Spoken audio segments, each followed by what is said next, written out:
So she calls me and she's screaming in the phone, and I could hear her screaming, and she's like, Justin is gone. Justin is dead. Someone hit him. They just left him there in the road.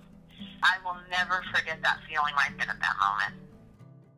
You're crying. You're all upset. You want to vomit. You just reject everything. I mean, it was just horrible. 10:30, so upsetting. That one moment has pretty much stayed with my parents forever. We just look at the clock and see 10:30, or we look at the calendar to the 23rd. We never forget. We never forget that time was this precise last moment. And that's, I don't know, it's just heart-wrenching for us. Maybe we're sick and morbid, but we just cannot. We could not handle that very well. We couldn't handle it at all. September of 2002, I was going to go to a ride on a Saturday morning, and as I was approaching meeting the group on my neighborhood, this person was driving a little fast, made a right-hand turn in front of me, and I didn't have enough time to stop, and we kind of collided in the middle of the intersection. I went through intense therapy, cognitive therapy, to know how to speak again, how to walk again, how to do the very basic things that we do every day that we take for granted. It took around 4 years of therapy to recover. Throughout my recovery, I kept hearing other people getting hit, other people getting injured, and getting killed on the road. So I always felt like there's something needs to be done to change this. And it wasn't until Casey was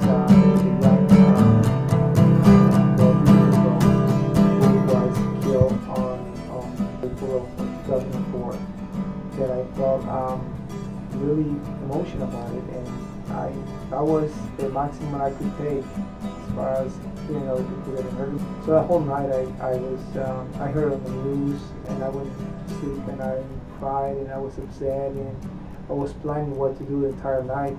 When I got up, I said, I'm just going to ask drivers to be kind to cyclists. And I got a sheet out of my girl's bed and I painted, please be kind to cyclists. Put that sheet on top of my van, and I drove that van for up and down 360, where she was killed for hours that day, the next day. Please Be Kind to Cyclists it started as a grassroots movement. Not an organization, but was just a movement. My wife, my kids, and myself were putting out bumper stickers, driving around town with a sheet on the back of the van that says "Please Be Kind to Cyclists." Making handmade painted signs like you see on one of the pictures, and I would put those hand painted signs on the streets where I felt it was dangerous, and to educate the drivers. It was never intended to be what it is today, but I guess the community and everyone felt like this is a need. Somebody needs to tell drivers about us, and we happen to be the people that started doing the job. My whole approach was, how do we tell drivers that we are there and to be kind and be careful?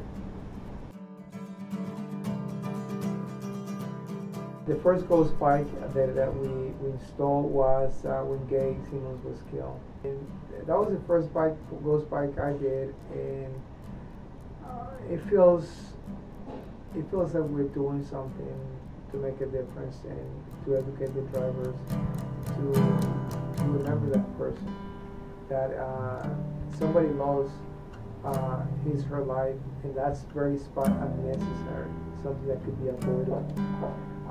And people are so busy in their lives, and they get in their cars, have a mission, and they forget about other road users. When they spot that white bike, my hope is to remember that was a life that we lost, that they have to change their driving behavior and think about other people on the road. So I've done a lot of those ghost bikes in town. And everyone that I've done, it hurts just as much as the first one, especially when we have family and proud people and people crying for it. It's pretty sad that we as a community and as a society have to do these things to make people aware of their behavior. We were contacted by Please Be Kind to Cyclists, and they told us that they wanted to erect a ghost bike for Justin at his place of death. My parents completely supported it. I supported it. We were very honored that they were willing to do that, and they made a big ceremony out of it. And they went and erected flags. My parents were there for it. And actually, my parents returned, and I did off and on. It was really hard, but my parents returned to the ghost bike every month on the 23rd for the last year. And every month we replaced flowers and added decorations, and they put up a sign to tell drivers that Justin Patrick Murphy was killed here on this day, and he was 25. On January 23rd, 2013, my parents decided it had been a year, and they never wanted to return to his place of death again. They were done with that. Not done grieving, but done being at such a horrible place, so to speak.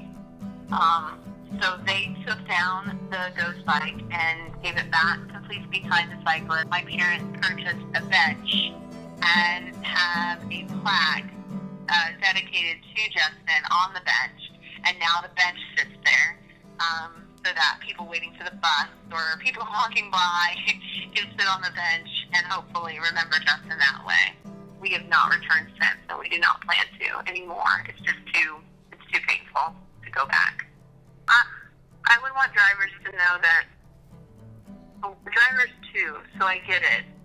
I understand that it's a very scary thing to drive and be worrying about your kid in the back seat or the phone going off in your passenger seat or your purse, even if you're not answering it. It's all very distracting, and, watching, doing everything you're supposed to do as a driver anyway. I get it, and accidents happen, and it's absolutely terrible, but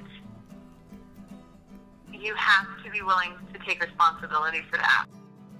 Part of being responsible to drive and operate a vehicle is also taking responsibility and being accountable for mistakes that you make. And if it was an honest-to-God mistake and you're not inebriated, you're not on drugs, you're not distracted by your cell phone, if it's an honest-to-God mistake that it's just an accident that happened, then instead of being afraid, remember that you're human and that this person's a human. They don't deserve to be left there to rot, to die in the middle of the road alone. And they just don't deserve that. And I would wish that people would raise themselves up to be better than that. A ghost bike is a reminder that not only a person lost a life in that spot, but slow down. Slow down. Be aware of your action. In 1 minute, trust me, 1 minute is not gonna make a difference in someone's life. That call can wait. That text can wait. That's what I hope when you see that ghost bike, people to think about. Am I going too fast? Should I pick this phone up? Should I text? Ask those questions when you see that ghost bike.